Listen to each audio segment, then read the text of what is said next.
CBS Radio Mystery Theater presents...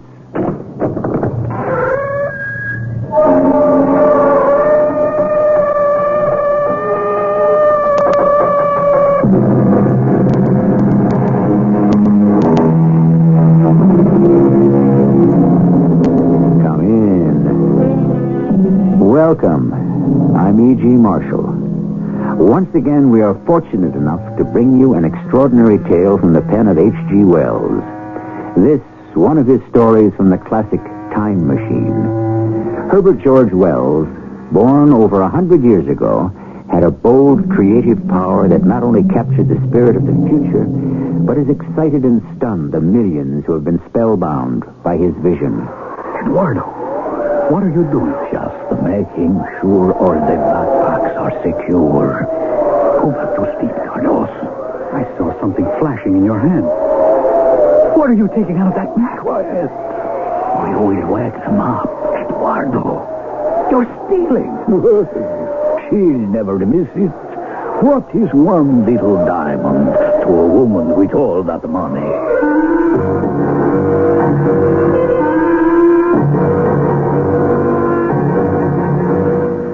Our mystery drama, Search for Eden, adapted from a story by H.G. Wells, written especially for the Mystery Theater by Gerald Keane, stars Lloyd Battista. I'll be back shortly with Act One.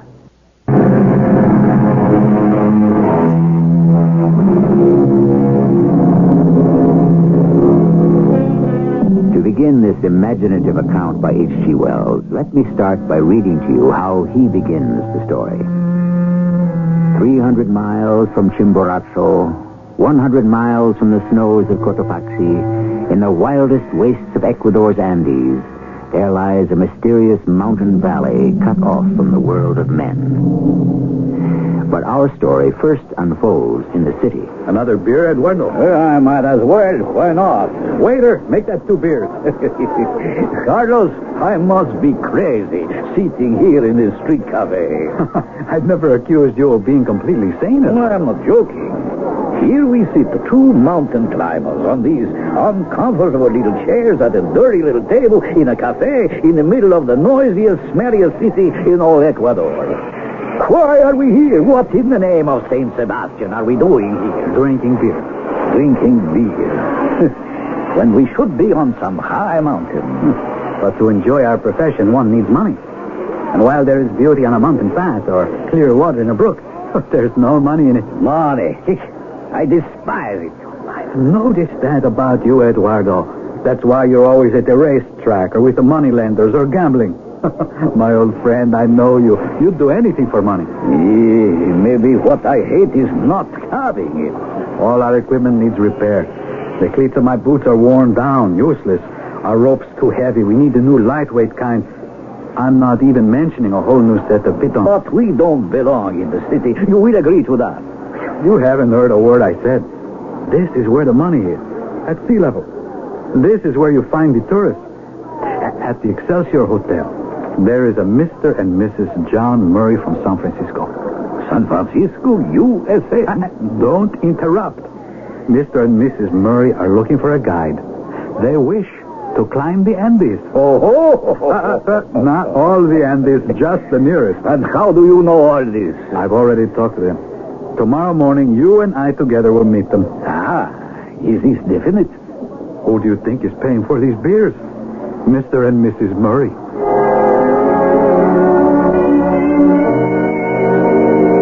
I tell you, gentlemen, my wife and I have traveled extensively all over the world. We've done the Matterhorn and the Jungfrau. I mean, we've been up there, haven't we, Margaret? Oh, yeah. So I said to her, Margaret, here we are in Ecuador. Here we are, and right here on our doorstep, so to speak, the most beautiful mountains in the entire world. That's where you gentlemen come in. Well, so then you are not novices to mountain climbing. You heard, Mr. Murray, Carlos. Matterhorn, Jungfrau. Well, now that you put it that way, not exactly climbing, I'd say. I wouldn't say that, would you, Margaret? No. You went mountain climbing, but you did not climb? I didn't say that. I said we went up the Matterhorn and the Jungfrau. We went up as far as the funicular would take us. The cable car, that is. It's quite a scary climb. I mean, you have to have a feeling for heights to enjoy it. Wouldn't you say that, Margaret? No, yes. But this time, no little trolley car hanging in the air for us. No, sir. On our feet.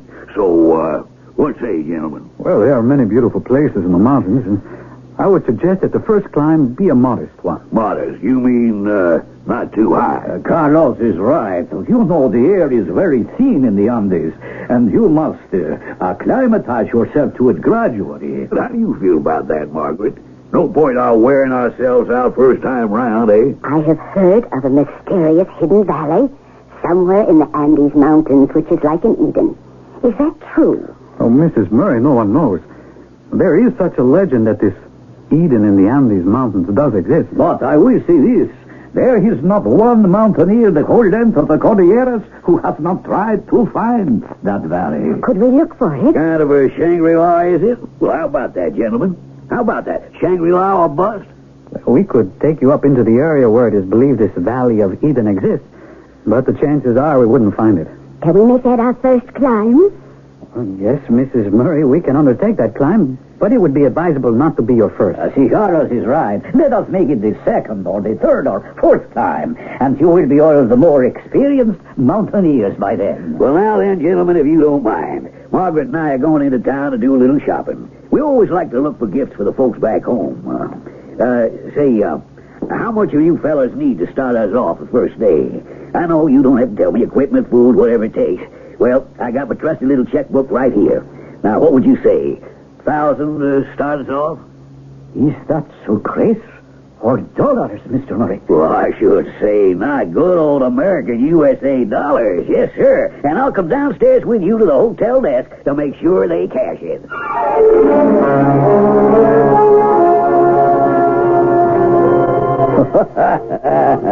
There is nothing like being rich. In the 10 years we've climbed together, you spent 9 of them talking about money. I have. I know I have. That is because I never had much. Did you notice the size of that diamond Mrs. Murray was wearing? Oh, it flashed like the lighthouse at Guayaquil. I saw it. You never stop, do you? You can talk about the love of mountaineering and let them believe there is an Eden somewhere which everyone has been looking for since the Incas. But I climb for money. Eduardo, just suppose, if you and I could find that valley, farmlands, peace, like the beginning of civilization, unspoiled, what would you do? Oh, Carlos, to tell you the truth, I don't know if at my age I could appreciate such a place. I could give up all this so-called civilized life like that. If I were to find that Eden, I would never come back down the mountain. You forget one thing, my boy. So you find this Eden, this garden, then you are like Adam. But what good is this Eden to you, Adam, without an Eve? Nah, come. Let us finish our drinks and go to the stores and buy the best of climbing gear they have to sell.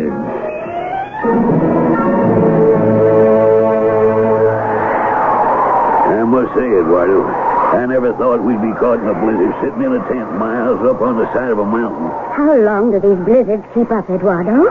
This one could keep going all night.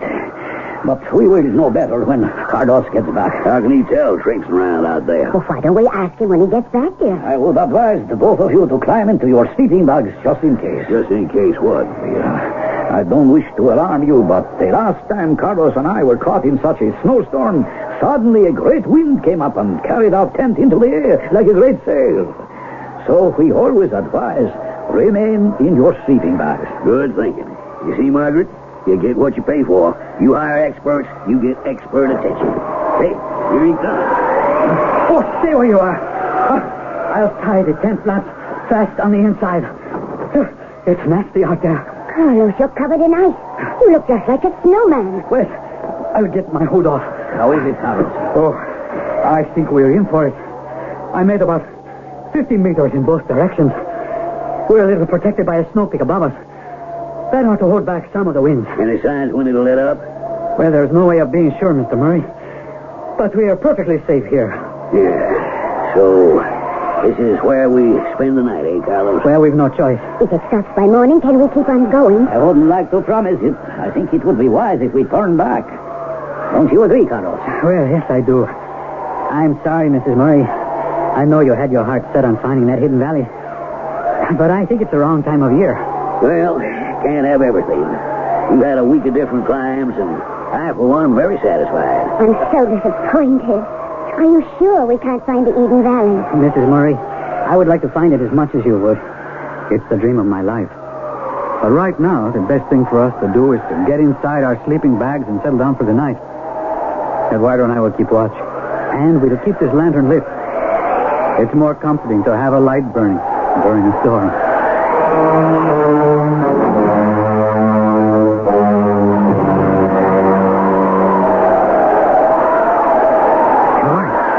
Is that you? Go back to sleep, Carlos. What are you doing? Just making certain all the packs are secure. I saw something flashing in your hand. What do you have there? It is nothing. Nada. Be quiet, or you would wake up Mr. and Mrs. Murray. I'm getting up. Eduardo, let go of me. You're twisting my arm. Give me. What's in your hand? I will not give you. Eduardo, you're stealing. We'll never visit what is one little diamond to a woman who has all that money. What is that? What is that noise? It is nothing. Nothing. It is something. An avalanche. An avalanche. I'm going outside to see which way it's heading. Eduardo, keep everyone here. It's coming from the snowpack.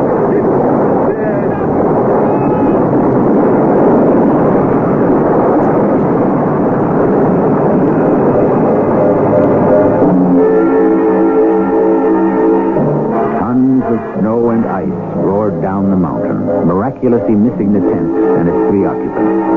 Next morning, the sun rose on a landscape completely changed by the avalanche. Eduardo searched for hours for his partner. He found nothing. He led his party back down the mountain, then gathered together a rescue party. For Carlos has completely disappeared. I shall be back shortly with Act 2.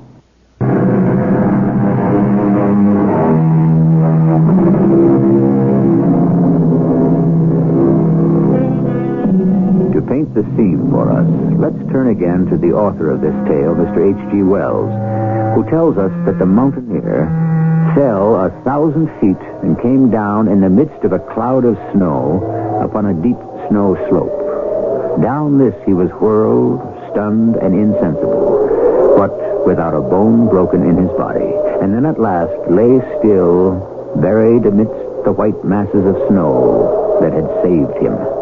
I heard an animal fall over here. No, Doctor. It was over here. Put your hand down and touch the big hole in the snow. Yes, Miguel, you are right. Perhaps it is good for eating. Whatever animal will have broken its neck, so we have no fear of it. Reach down with me into the snow. Hey, hello. What is it? Listen. This animal speaks with our tongue. Oh, where am I? Am I dreaming? Hello up there. Can you pull me up? A man from the snow. Miguel, if we reach far down, we can both lift him. You hold him by one arm. I'll hold him by the other. Ready? I have him ready to lift. Where am I? Who are you? Oh, he is a poor creature, this man of the snow. He knows nothing. It's a miracle. Nothing broken. I can stand. Speaks like a man. But you don't have to help me. I can stand alone. Touch his face. What are you doing? Feel the coarseness of his hair. Yes, coarse like a llama's hair. Come along with us, man from the snow. We will hold you and guide you. A man. Oh, you are walking well. That's it. I don't know why you don't let me walk by myself. I am a doctor. I decide. You are imperfect, snowman, and you will fall. We will take care of you. You've fallen into our world. He must have come from the roof. Well, I've come from over the mountains, from way up there on the other side, halfway up to the sun. Way up where? There is mist, and above that, the roof. I assure you, you don't have to drag me along like this. Oh, he's a stubborn one. I have a good mind to let him find his own way. Oh, no, Doctor. The elder says we must be kind to the imperfect one. What are you talking about, imperfect? If I wasn't in such good physical shape, I'd be dead now in that avalanche. Ah, I see where we're going. The snow line ends, and there's a path through green fields. Yes, I can see. See? What is see? Imagine. Way up there it is winter. Down here it is summer. Oh, very strange. He talks much, doesn't he? But his words are elusive. No question. We must take him directly to Juan, the elder. Who is that? Juan, the wise man of our village. There you are, you stumbled. If I hadn't caught you, you would have fallen again. Well, I'm a little shaky, that's all. I've been caught in an avalanche, fallen thousands of feet. Naturally, on an unfamiliar path, I'm not very steady, but I can see where I'm going. You are doing very well. I think we needn't hold him by the arms. We can lead him by the hands.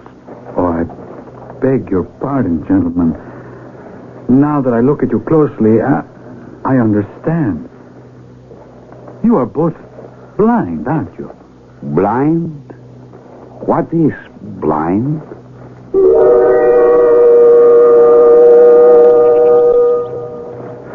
Oh, we've walked a long ways.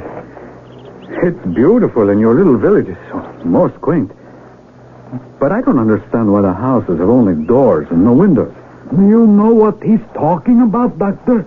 It does not matter. One can't pay attention to every aberration of the mind. Well, why are we standing in front of this big cave at the end of your big street? Go in, Snowman.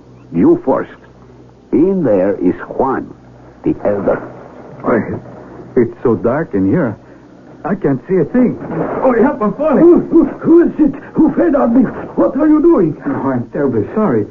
It's pitch black in this cave, and I can't see a thing. I'm sorry I fell over you. Doctor? Miguel?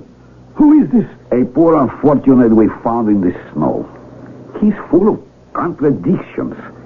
He says he can see, or now he says he cannot see.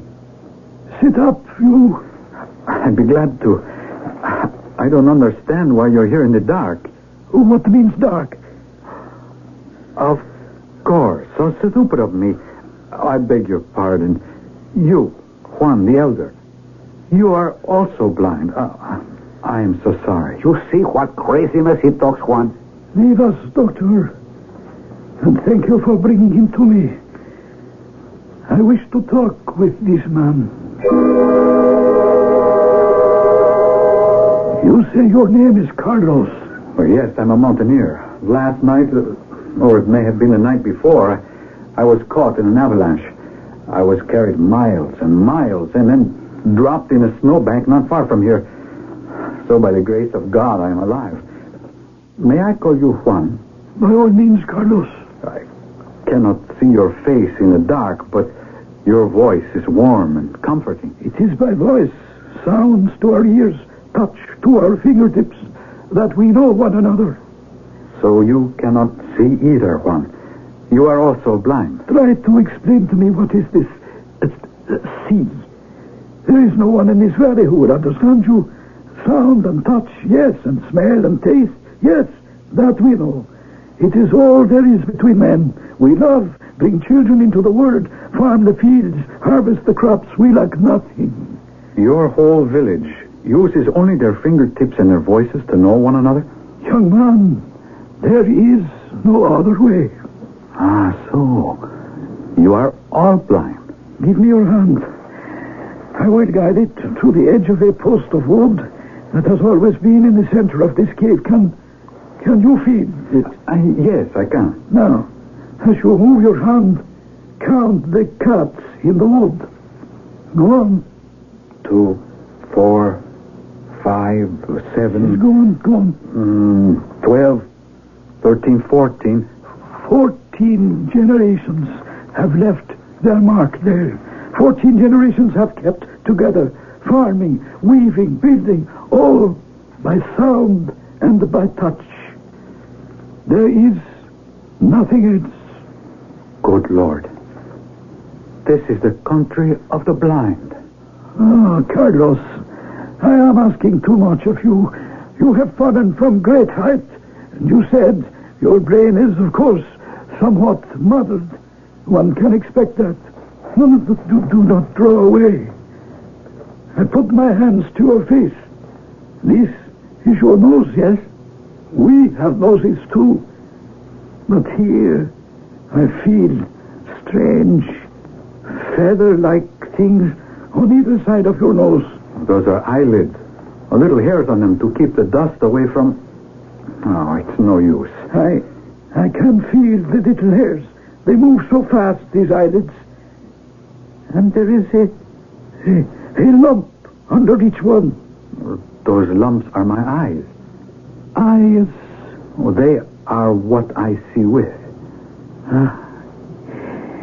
We will be kind to you, Carlos. We are a good people. We shall make space for you to live and give you food. And perhaps you will work in the fields with everyone else. Living there in that dark cave? Oh, no. This is the village meeting place. My daughter, Eva, will show you 2 quarters of your own. Eva, will you come out, please? Are you always this kind to strangers? There have never been strangers. You are the first visitor in 14 generations.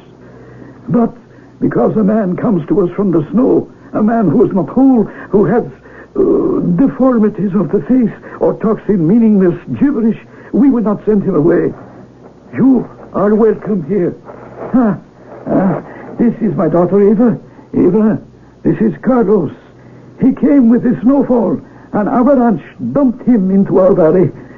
You will make sure he has a place to sleep and food to eat. Yes, Father, I shall.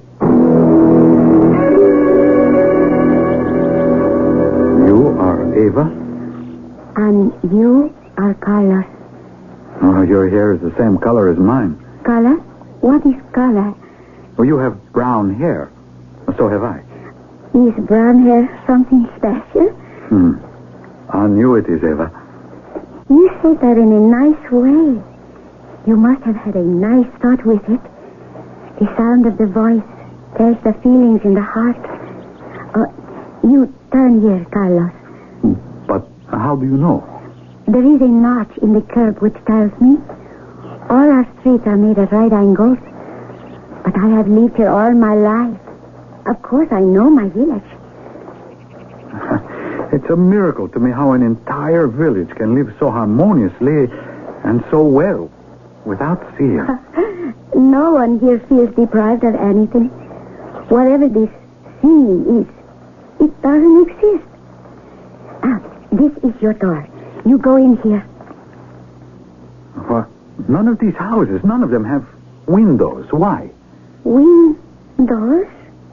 What are they? Or to look out of, to let the light in. Oh, what can I be thinking of? Of course, you would have no need for them.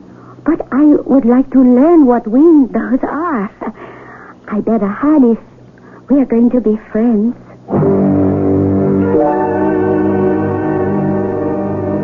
I have brought you a bowl of llama's milk and some salted bread. Why are you up here on the steps, Carlos? Well, it was too dark inside a little house. Besides, I love to watch sunsets. What is this dark that you don't like? This time of day, when the tiny animals make their music, I like it too. You say day, Eva, but to you, what difference is there between day and night? Oh, a great deal.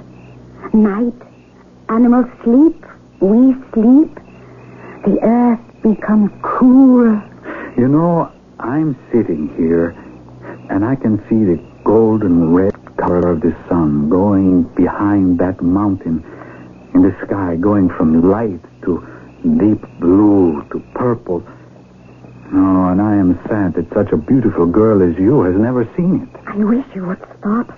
We have been kind and welcomed you, and your mouth is filled with untruth and lies and words that bring out the anger in me. There are no mountains. The end of the rocks where the llamas graze is the end of the world. Oh, no. And over all of it is a smooth roof of stone from which the dew and the snow and the rain fall. Eva, it isn't so. There is a sky millions of miles high and clouds and stars and a moon all turning in space as we are. No. There is no roof. The world is a round ball spinning in a limitless void. Stop it. I won't hear any more. How can you lie like that? I won't listen to you anymore with your made-up words that make me so angry. No, all right. I had better go to see your father again. He's a man of learning. He's my only hope. Please, Eva, lead me to him.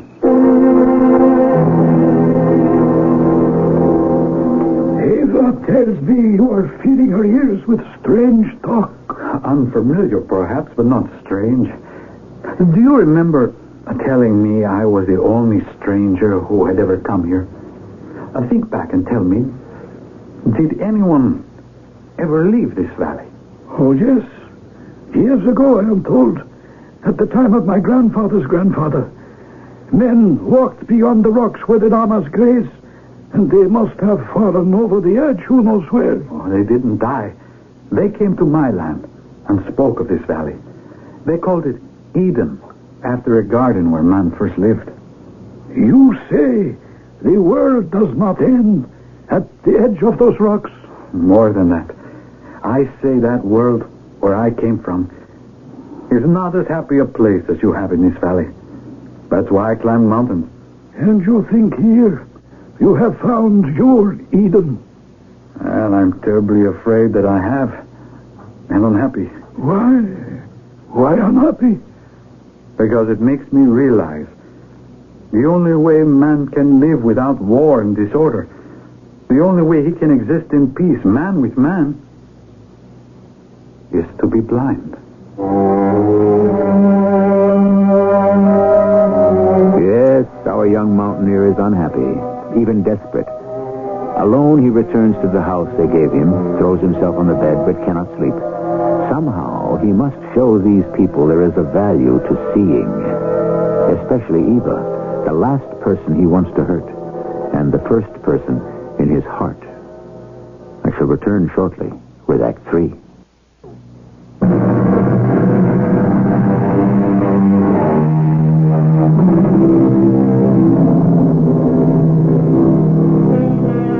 The country of the blind, H.G. Wells calls it. These people lived a simple life, he writes. They toiled, they had food and clothing, they had days and seasons of rest, they had music and singing, and there was love among them. Then why was it, in such an ideal community, that Carlos, the young mountaineer, was so desperately unhappy? Don't stand behind me, snowman, watching me spade the earth. Come forward. How did you know it was me, Doctor? Your back is turned. Of course, I forgot. You don't need to see someone to know who it is. You have been here for so many days, and you still insist on foolish talk. You're the only one in the whole valley who laughs at me. Quite true, snowman, because I am honest. I would rather laugh out loud than hide pity and scorn, as they do.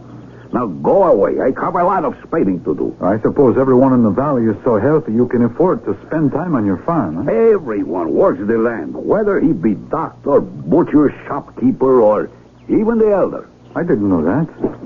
I cannot dig properly with you hovering behind me. I'll go. Carlos, you have no more powers than the rest of us have.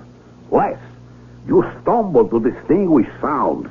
Your stars, and moons, and looking, and seeing, and all those other words you fancy.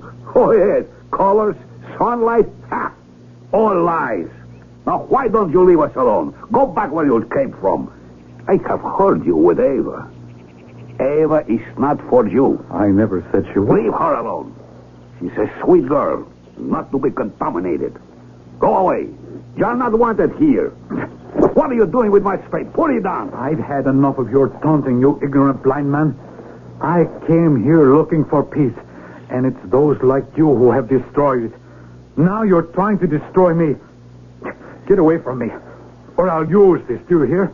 I've had enough of this. Come near me, and I'll smash your skull.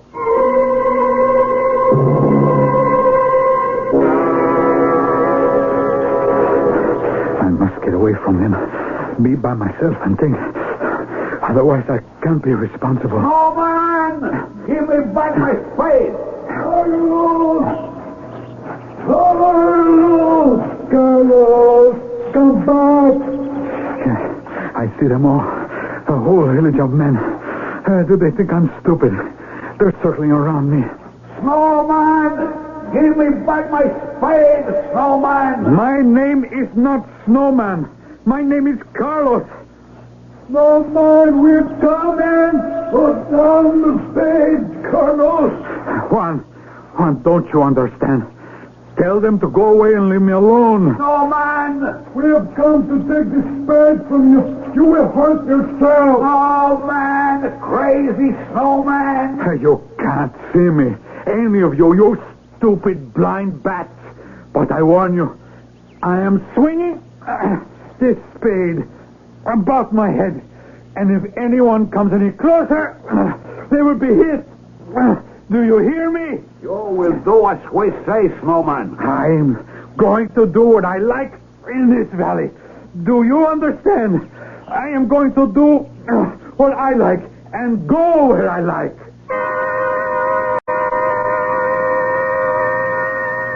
You have no idea, Doctor. I don't know where he's got to, Juan. Have you searched the village, the farms? Good riddance, I say. He was a troublemaker. We can't let him wander around alone. Suppose he comes to the end of our world, to the rocks, and falls to his death. So? Carlos is a human being. Afflicted with these eyes, as he calls them. Not normal.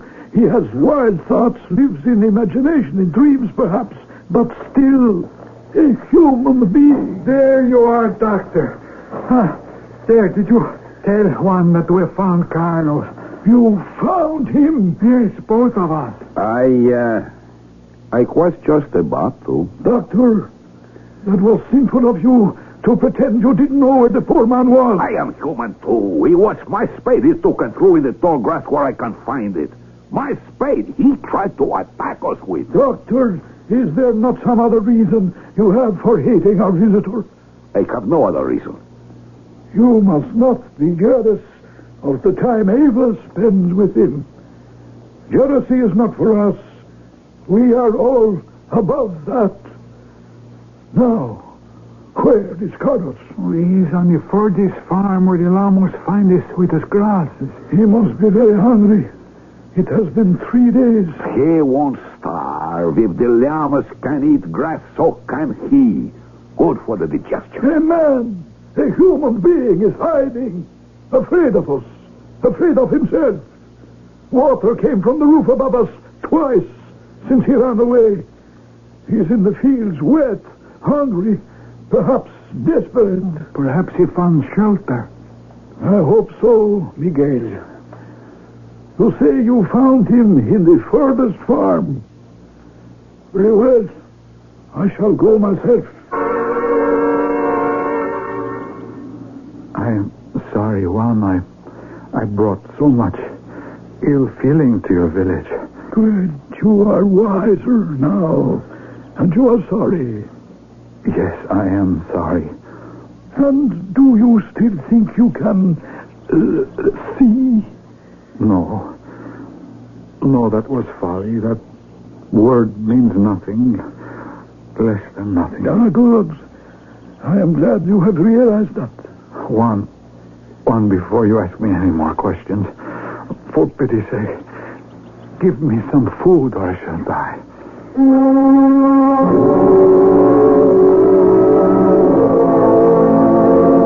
Father, may I speak with you? Yes, daughter, what is it? It is about our visitor, Carlos. He has found his place in our land. I know. I hear good reports in the many, many months that have gone by. You have? Since the harvest, every day, he has gone into the fields and gathered up the hay. Ah, I'm glad to hear that. I am glad his madness has passed. He no longer talks about wild things. I would be untruthful if I said he does not. Oh? But only to me. To all the others in the village. He is one of us with the same beliefs, the same truths. But, Eva, there are not two truths. I caution you, see less of Carlos. He is not yet quite well.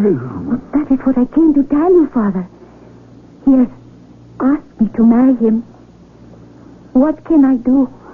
Ah, my dearest daughter. I know he has delusions, but they are getting better. Whenever he hears the approach of anyone in the village, he says everything that they think is right. I don't know what to say.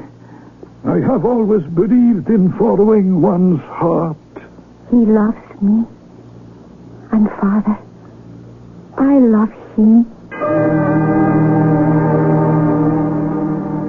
Doctor, did you examine him as I asked you to? I did, yes. He came to my house yesterday. And what is your opinion? I would say his case is clearer to me now. And? I think, very probably, he might be cured. That is what I have always hoped. His brain is affected. And what affects it? Those two lumps on his face, which he used to call eyes. I have not heard him mention them in a long time. No, he does not. And that is why I think there's hope. My conclusion is those eyes and what he calls eyelids are diseased in such a way as to affect his brain. How extraordinary. I have arrived at that conclusion because those eyelids, in moving as they do rapidly, cause his brain to be in a state of constant irritation and distraction. But you say there is a cure. Let me say, with reasonable certainty, that in order to cure him completely, all we need to do is a simple surgical operation. Namely, to remove the irritant bodies. And then Carlos will be completely sane. Perfectly.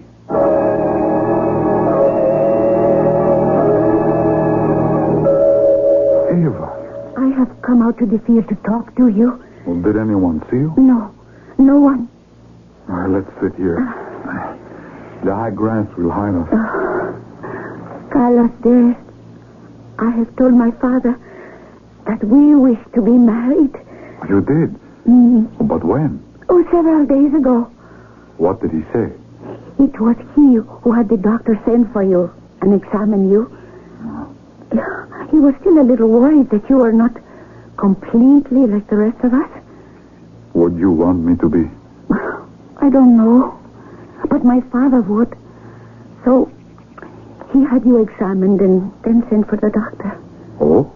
He has told Father that what you call your eyes could be removed and that you would be completely sane.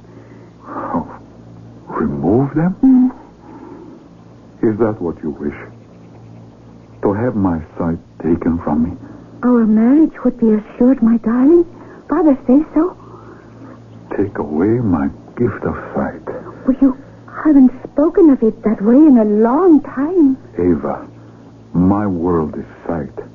I pretend it isn't so, but we both know it is. I want to be your wife. What of all the beautiful things I would see no more? The flowers, the far sky with its drifting down of clouds, the sunsets and the stars. And there's you, Eva.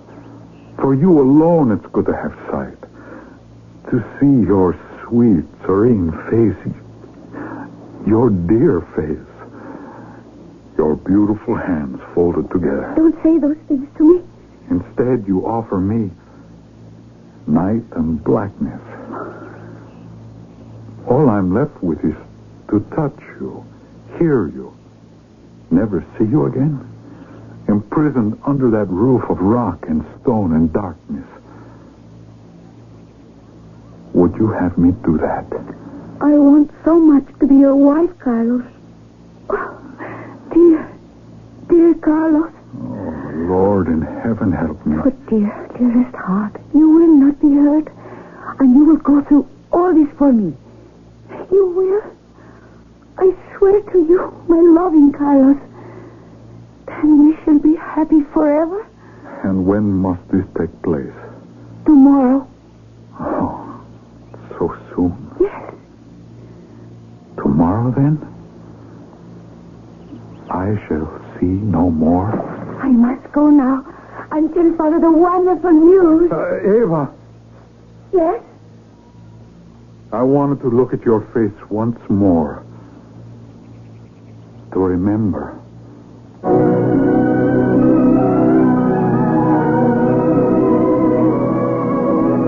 Carlos bent down and picked up a flower. He didn't know its name, but he marveled at its petals and its color. Eva had almost disappeared from the field. Holding the flower, Carlos turned away from the Valley of the Blind and started to the mountainside where the snows began. He was a mountaineer, and he would climb again and search for another Eden. I shall return shortly.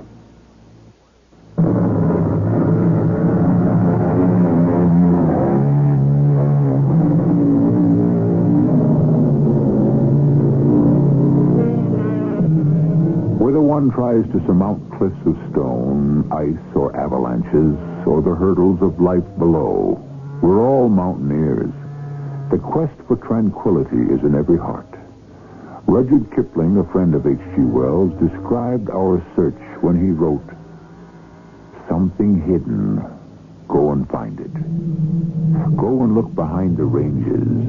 Something lost behind the ranges, lost and waiting for you. Go." Our cast included Lloyd Battista, Evie Juster, Jackson Beck, and Ian Martin. The entire production was under the direction of Hyman Brown. This is E.G. Marshall inviting you to return to our Mystery Theater for another adventure in the macabre. Until next time, pleasant dreams.